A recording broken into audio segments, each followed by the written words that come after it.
सोचिए, किसी कहानी में सबसे बड़ी खुशी का पल आए और उसी पल में छिपी हो सबसे बड़ी परीक्षा।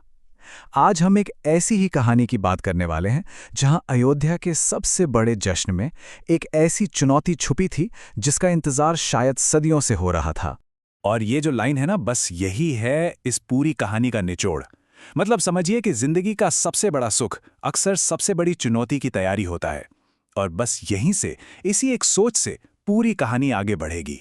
तो मतलब इस कहानी से हमें दो बहुत ही गहरी बातें समझ आती हैं। पहली तो ये कि खुशी वो परमानेंट नहीं होती, और दूसरी, धर्म की राह वो कभी भी आसान नहीं होती, सीधी सपाट तो बिल्कुल नहीं। और इन्हीं दो बातों पर राम की पूरी आगे की यात्रा टिकी हुई है। तो चलिए कहानी की शुरुआत करते हैं।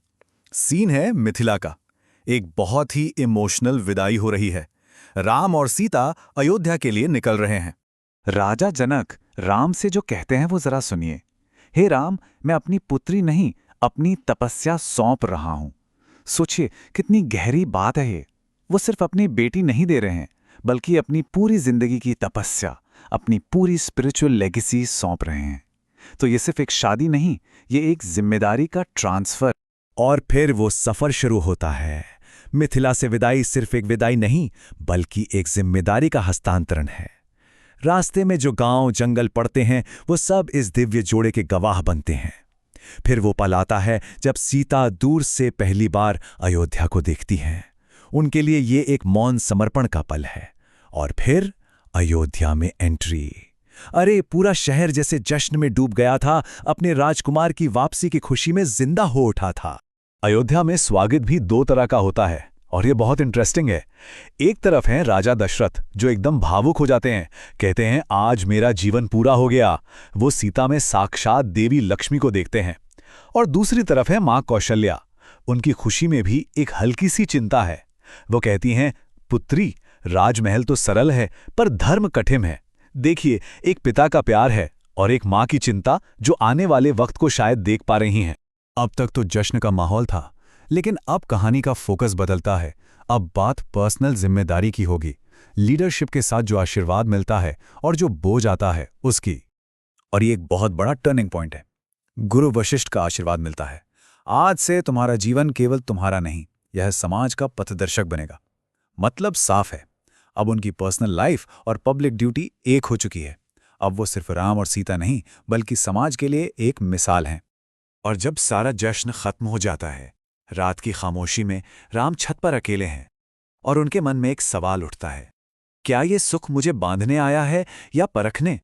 वो समझ रहे हैं कि ये जो इतनी खुशी मिली है, ये सिर्फ एक एहसास नहीं, ये एक इम्तिहान भी हो सकता है।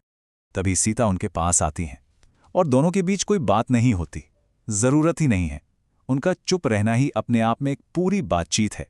एक ऐसी समझ जो शब्दों के बिना है कि आगे का रास्ता कैसा होगा और उस पर साथ चलना है।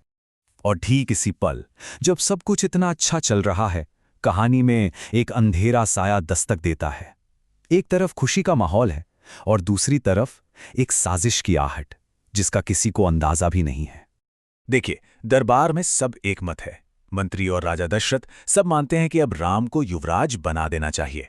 अयोध्या के लिए इससे बड़ा खुशी का मौका हो ही नहीं सकता। लेकिन यहीं पर किस्मत अपना खेल रच रही थी। असल परीक्षा के लिए स्टेज तैयार हो रहा था। और कैकई इस वक्त उनके मन में राम के लिए सिर्फ और सिर्फ प्यार और खुशी है। वो सोच रही हैं कि राम राजा बनेंगे तो अयोध्या स्वर्ग बन जाएगी। उनका इरादा एकदम साफ है, एकदम पवित्र। और यही बात आगे जो होने वाला है उसे और भी ज्यादा दुखद बना देती है। और फिर सीन कट होता है एक झटके में। जहां सब खुश हैं, वहीं एक कोने में मंथरा ये सब देख रही थी, और उसकी आंखों में कोई खुशी नहीं थी। बस यही वो पहला संकेत था आने वाले तूफान का, अंधेरे की पहली दस्तक। तो आखिर में कहानी हमें वापस वहीं ले आती है, धर्म के सवाल पर। ये पूरा हिस्सा हमें यही दिखाता है कि कैसे खुशी और अंधेरा दोनों ही राम के धर्म के प्रति जो कमिटमेंट है उससे जुड़े हुए हैं। तो इस कहानी का जो सार है वो ये है कि सुख असल में त्याग की तैयारी करवाता है। ये जो इतनी बड़ी खुशी का माहौल बना, ये आने वाले बहुत बड़े बलिदान की भूमिका थी। मतलब जिंदगी की सबसे बड़ी परीक्षाएं अक्सर सबसे बड़ी खुशी के बाद ही आती हैं। और अंत में राम का संकल्प देखिए। राज्य मिले या ना मिले, धर्म ही मेरा राज्य है।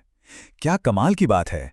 ये उनकी अंदर की क्लैरिटी को दिखाता है कि उनके लिए असली राजपाट सिंहासन नहीं बल्कि धर्म है। तो सवाल ये नहीं है कि ताज मिलेगा या नहीं, सवाल ये है कि क्या वो हर हाल में धर्म के रास्ते पर टिके रह पाएंगे।